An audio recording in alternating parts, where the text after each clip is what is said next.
आज साथी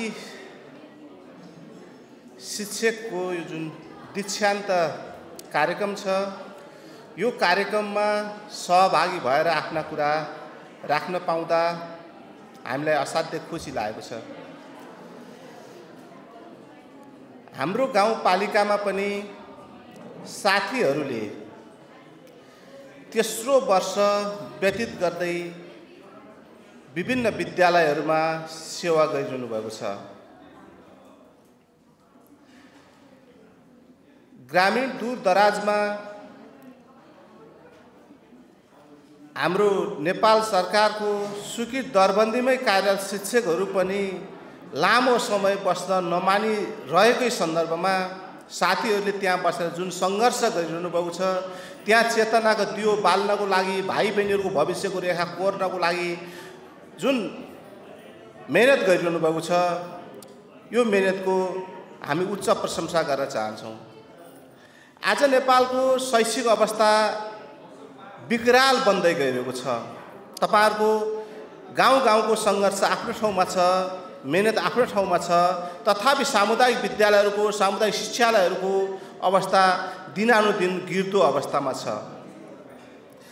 हामीले 62-63 सालमा आन्दोलन गरेर त्यो आन्दोलनको माध्यमबाट संविधान सभाको निर्वाचन गर्दै 2072 सालमा जुन संविधान निर्माण गर्यौं, त्यो संविधानमा हामीले बडो क्रान्तिकारी छलाङ मारेर तीनवटा तहको सरकारको परिकल्पना गर्दै ती सरकारहरूको अधिकारको बाँडफाँड पनि गर्यौं। त्यो अधिकारको बाँडफाँड गर्दै गर्दा संघीय सरकार, प्रदेश सरकारले यो काम गर्ने, स्थानीय सरकारले यो काम गर्ने, हामी छुट्याउँदै गयौं र कतिपय कुरालाई चाहिँ कसले जिम्मा लिने भनेर भन्ने नै अन्योलमा छाडिदियौं। आज कक्षा 12 सम्मको विद्यालय शिक्षा स्थानीय सरकारको काँधमा संविधानले हालिदिएको छ, तर संघीय सरकारका इकाइहरू दिनानुदिन बलियो बनाउँदै संघीय सरकारको हस्तक्षेप पनि चलिरहेको छ। तालिमदेखि यावत कुरा गर्दै विद्यालयको भौतिक पूर्वाधार विकासको लागि, त्यो सुधारको लागि प्रदेश सरकारले पनि काम गरिरहेको छ।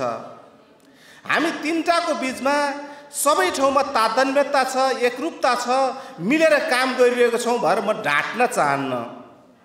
हाम्रा बीचमा केही कन्फ्युजनहरू छन्। अधिकारका कुरामा, कर्तव्यका कुरामा रहेका कन्फ्युजनले आज शैक्षिक जगत थिलथिलो बनेको छ। देशभरका सामुदायिक विद्यालयका शिक्षकहरू आज काठमाडौँको सडकमा संघीय शिक्षा ऐनको माग गरेर आम शैक्षिक हडतालमा उत्रिरहेको अवस्था छ।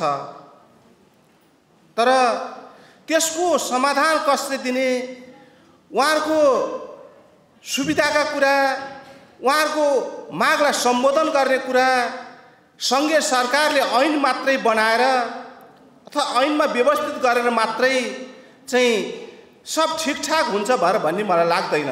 ताकि विद्यालयका कर्मचारीहरूको सवाल छ, विद्यालयका लेखा कर्मचारीहरूको सवाल छ। यी सबै कुरामा यो संघीय सरकार पनि अलमलमा, प्रदेश सरकार पनि अलमलमा, त्यो दुईटा अलमलको शिकार स्थानीय सरकार बनिरहेको र स्थानीय सरकार यी सबै कुरालाई बोक्नु परिरहेको परिस्थिति छ। जस्तो हाम्रो त्रिपुरा सुन्दरी गाउँपालिकाले सालिन्दा झन्डै 5 करोड भन्दा बढी चाहिँ विद्यालय शिक्षामा खर्च गरिरहेका छौं।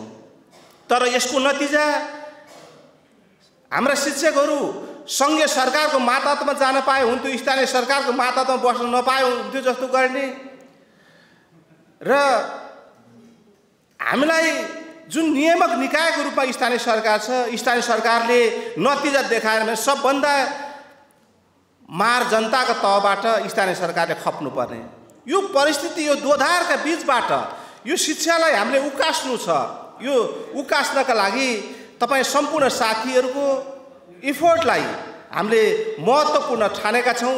नीतिगत रूपमा अहिले शिक्षा विभागको डिजी साहब त निस्केर जानुभयो, त उहाँको अधिकार कति, उहाँले के काम गर्नुहुन्छ शिक्षामा भनेर बेली विस्तार लगाउने हो। शिक्षा विकास तथा मानव स्रोत विकास केन्द्रले के काम गर्छ भनेर भने अहिले ठ्याक्कै उहाँहरू आफै कन्फ्युजन हुने स्थिति छ। हामीले के गर्ने, अरू के गर्ने? तर हाम्रा बिचमा रहेको साझा चुनौती, यो मुलुक रूपान्तरणको लागि, यो मुलुक प्रगतिको लागि, भविष्यको खाका कोर्नको लागि जुन खालको चाहिँ जनशक्ति निर्माण गर्नु छ, त्यो जनशक्ति निर्माण गर्नको लागि तपाईँ हामी सबैले साझा ढङ्गबाट यो चुनौतीको सामना गरौँ र अगाडि बढौँ। यिनै कुराहरू राख्दै तपाईँहरू जो आज दीक्षित हुनुभएको छ, तपाईँहरू सबैलाई शुभकामना दिँदै आजसम्म सेवा गरिरहनु भएको साथीहरूलाई धन्यवाद दिँदै मेरो भनाइलाई यहीँ अन्त्य गर्छु। धन्यवाद, नमस्कार, जय नेपाल।